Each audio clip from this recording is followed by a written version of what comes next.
Went and saw a pretty amazing show last night. Adrianne Lenker, Seattle, Paramount Theater.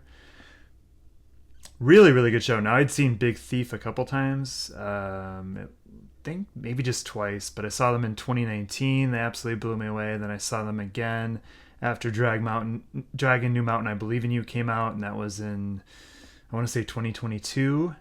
And that was a really good show as well. And then at the same venue they played again last night, or she played, I should say. She played the same venue, the Paramount Theater, that she had played with Big Thief 2 years ago, and sold it out. And I noticed a difference in the audience. It was younger, and it was a lot more. It seemed like they were a lot more like diehards, like really, really into her. It seemed like something was really happening with her, and probably by extension the band really kind of exploding, which was a little kind of unexpected, because I think of her solo record, the new one, as being pretty low key. I mean, I really love it. I think it's a great record, probably my favorite of 2024 so far. But I was surprised to see just such a huge, huge response to her. Completely sold out show. Probably the thing that shocked me the most was I have never, and I'm talking big, like Monsters of Rock, big outdoor, huge shows, the biggest of the biggest, playing festival type stuff. I have never ever seen a line for merch extend as far as a line for her merch. It went, it went, okay, it was in the lobby, right? It snaked all the way up these like side stairs, main stairs actually, and then all on the first level, up the stairs again to like the second mezzanine level, all the way down that, and then up some other stairs. I don't even know where those led to. And I was like, what is going on? What are they? Is she selling some vinyl exclusive I don't know about? I still don't know that. I asked 3 or 4 different people. I asked one person what the deal was, who was standing in line. She's like, I don't know, I'm just standing here for a friend. She seemed confused. And then I also asked a security person, and they were like, I don't know, I've been wondering the same thing. And then the bartender, she's like, I've never seen anything like this. So maybe there's 3 people, I don't know. But it was completely insane. I still don't know what they were selling beyond t-shirts. And to be honest, I didn't even really see that many people carrying merch or wearing. I didn't see anybody wearing the t-shirt or whatever it was. So I'm dying to know kind of what was the big draw there. But all I can kind of deduce from all that is that she's insanely popular and really, really hitting her stride here with a younger audience. And wow, yeah, it was a very, very young audience. It was a super respectful audience. I mean, this was a quiet show. This was her opening up with just playing acoustic guitar, doing mostly Big Thief songs. Then she had a piano player and a violin player, the 2 people that played on her latest record, Bright Future, play with her. And it's funny, they didn't do that many songs from Bright Future. I think they just did 3, quite a few songs from songs and instrumentals, and then like a couple other Big Thief songs. They did some song called Bright Future, which isn't on the album Bright Future, which was quite good, and just seemed to be having just such a good time. And just the audience was just in the palm of her hand, and she was exquisite. I never realized what a great guitar player she was too, and the acoustics were unbelievable. It was just absolutely beautiful show. And the audience, like I said, could not have been more respectful. It was really cool to see. I'm really curious now, like what happens next with Big Thief? What happens next with her? I don't know. If this was like, I was talking to my girlfriend about this. If this was like 1989, you would think like, okay, this is the point where they sign on to a major label and they explode. It's not though. I don't know. Do they just sustain where they're at? Do they just do multiple nights in theaters like the Paramount? I noticed in Minneapolis they're playing 2 nights at the State Theater, and both of them are sold out. But really exciting time to see her, and highly recommend it if she's coming to a city near you. But with that said, let's go into. I do this once in a while. I call it memory tickets, where I just pick a ticket at random from my big bag of tickets over here, and then I try to jog my memory and think of what happened, who I went with, if I can remember that, what the concert was like. And of course, this tends to be artists that played a while ago, because these are physical tickets, and you hardly ever get physical tickets anymore. Last night, case in point, StubHub. Yeah, I bought them on StubHub, and I didn't get my tickets until like a week before the show, so I was kind of freaking out a little bit about them. But anyway, it all came through for me. But nothing like having a physical ticket. So that's pretty much what I draw, or that is what I draw from. So a lot of these shows that I draw from are quite a while ago, but they're also, concerts loomed a lot larger back then too than maybe something I saw, 6 or 7 years ago. So let's reach in here and see what we have. First one, kind of a slightly bigger ticket. I don't know what this would be. Oh, wow, interesting. Rufus Wainwright. 2002. This is the Barrymore Theater in Madison, Wisconsin. I lived there for 2 years, 2000 to 2002. This was February. I think I moved away in August of 2022. No, 2002, 22 years ago. Anyway, I was living downtown Madison, so Rufus Wainwright was something we walked to. I went with an ex-girlfriend of mine, and he was great. And I remember it was Richard Thompson's son, Teddy Thompson, who opened up. But I really liked Rufus. I feel like that, to be honest, that's my favorite era of his. When he just had 2 records, he was touring Poses, and the self-titled one was before this. And really intimate show, and just excellent. I don't think I've seen Rufus since then, but this was a really good show. Rufus Wainwright, 2002. Let's see how much they were charging for this. $20. $20, and then it includes a 50-cent theater surcharge. $20.50. All right, what else we got in here? This one kind of leaped out. I burned my thumb, so I can't really feel these tickets as much as I normally would. Oh wow, this is an old one, I can tell. Wilco in Chicago Auditorium Theater. I feel like I have the same conversation between Wilco and Guided by Voices and seeing them in Chicago. I don't know, maybe I'm not putting these back or I'm drawing the same one. I don't know, but let's see, 2006, Chicago. Oh yeah, this is a really good memory. Okay, so November 24th, 2006. So if you look at the date, it's Thanksgiving. It's the day after Thanksgiving that year. And I took my brother-in-law, who was becoming a big Wilco fan.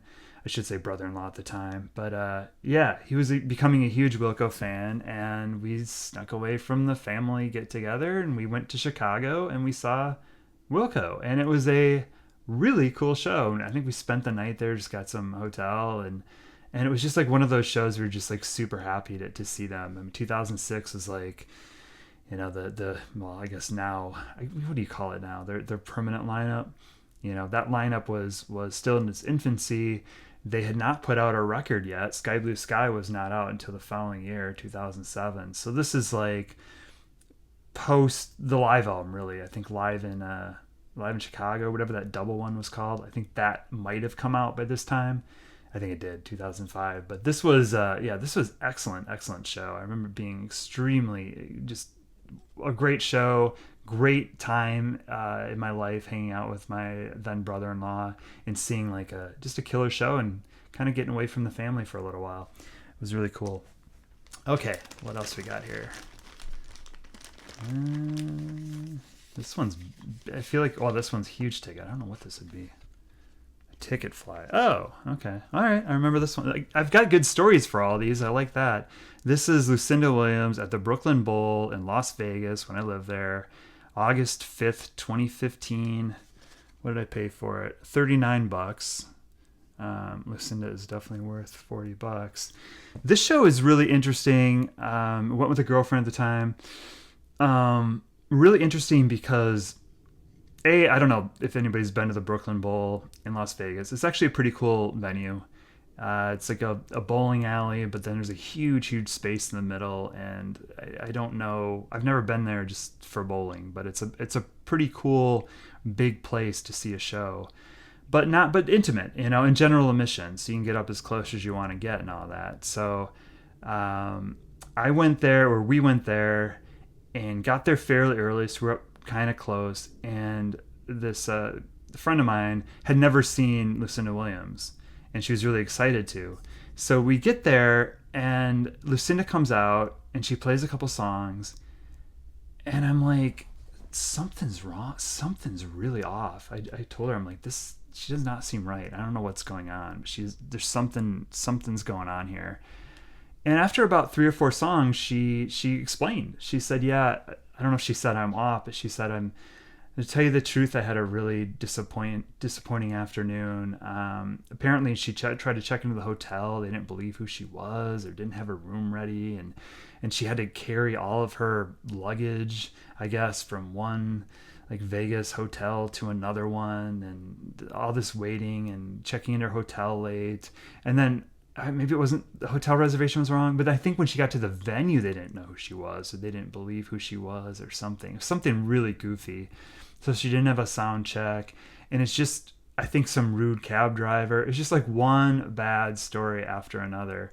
But as an audience, we were super, sympathized with her, and like she just immediately, her spirit started to kind of elevate as we kind of like laughed with her, or booed the people or whatever, and she just started to warm up. It ended up being an incredible show, and it's just really interesting to think, I don't know what's on an artist's mind. Of course, they're people like you and me, and they have bad days, but it was just so interesting to be able to spot that right away and go, something's off here. I mean, I've probably seen Lucinda, I've probably seen her at least 4 or 5 times by then, and I think I've seen her, God, I don't know if I've seen her since then, actually. I'm trying to remember. Maybe not. But I've seen her a lot, and I could tell something was off. And then it ended up just being an amazing night. She was so on. It was such a good show. The other thing that was so interesting about Vegas, seeing shows there, is they don't have much of a music scene. I mean, it's hit or miss whether bands go through there at all. And when they do, they're seldom sold out. So you can get really good tickets, or like a general admission show like this one, you can get up really close. And that was a real treat. But yeah, so many shows like that. I mean, I saw Neil Young at a really, really small place at Chelsea in one of the hotels, and spacing what it was. And I was like up in like the 3rd row general admission, and it was absolutely insanely good. So anyway, that was a perk. One of, I don't know, is that the only one living in Vegas? Not my favorite thing. I think I've mentioned it numerous times. Every time I draw a ticket, for sure. Okay, let's pick at least one more. Maybe I'll do 2. This feels like a First Avenue or more of a club show type tickets. Oh yeah. Okay. Wow, I'm loving that I'm picking stuff that I really, really remember and have a easy time talking about. So this is Echo and the Bunnymen, and it's 1999. General admission. I don't think it shows how much, if anything, I paid for it. That part's torn off. Grand Mall opened up in 1999. I remember the show because this was the new album at the time, was What Are You Gonna Do With Your Life, which I really like. I mean, it's their second reunion record after Evergreen. Evergreen was the first, getting back with Ian McCulloch, and then they did What Are You Gonna Do With Your Life, and just that they opened up with that song, and the show was just, it was on First Avenue. It's pretty small, place. Not huge, general admission. We were on the floor, and it just really felt like you were part of something. I've seen them, I think, once or twice since then, but this was definitely the highlight. I like I said, I really like that album. I think it's an underrated record for them. Very mature record, trying something different, and I really like that in them, and I think it made for a better show. It certainly wasn't just a greatest hits record. They were definitely playing new material and excited about the new material, and I thought it went over really well. And it's crazy to me to think that this was 25 years ago. Jesus. Okay, one more ticket. One more. All right. Another, let's see. Another kind of, yeah, all right. What does this feel like? Oh, wow, another Madison ticket. Crazy that I keep picking tickets from Madison.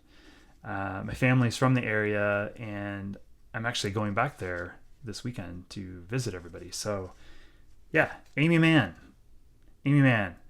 especially this era, 2000. This is Magnolia. This is Bachelor number 2. This was, I thought, a really, really good time to see Amy Mann. I've seen her several times, probably 4 or 5 times total. This might have been the first one. I think it was. And I remember a good story about it. Like all these others, I am remembering interesting stories. I can't tell you too much about the show itself other than it was really good. What I do remember is she's told us where she went for breakfast. She went to this little bar in Madison that was kind of infamous for something that they called smut and eggs. They would basically show pornography on the screens, the television screens, while you had your eggs for breakfast. So she's telling the story to everybody, and she's like, I can't believe you guys have this place. I went to the breakfast at this place, and I had smut and eggs. She's like, what the hell? And then she's just kind of like, what kind of town is this? But then she's like, of course, I come from a city where they make all that stuff that you would watch at. And having smut and eggs, all the porn comes from Los Angeles. So anyway, that was my story. And I never did go get smut and eggs when I lived in Madison. I can't imagine having, I don't know, eating and watching hardcore pornography. Does not sound good to me. So anyway, this was a really good show, though. She's excellent. You know, my favorite records of hers tend to be the early ones, Whatever, I'm With Stupid, Bachelor Number 2 for sure. This one, Lost in Space. Her last, the one with a dodo bird or something on it. I was shocked by that one, how good it was, because there were a couple in a row where I felt like everything was kind of sounding the same. That one was really good. I really liked that one. But yeah, this era, 2000 for Amy Mann, really, really good stuff. So that's what I have. Those are just some great shows that wow. I don't know if I've picked so many shows I have such good memories of in a row before doing this, but that was really fun. So I hope you enjoyed it too. Thanks, everyone.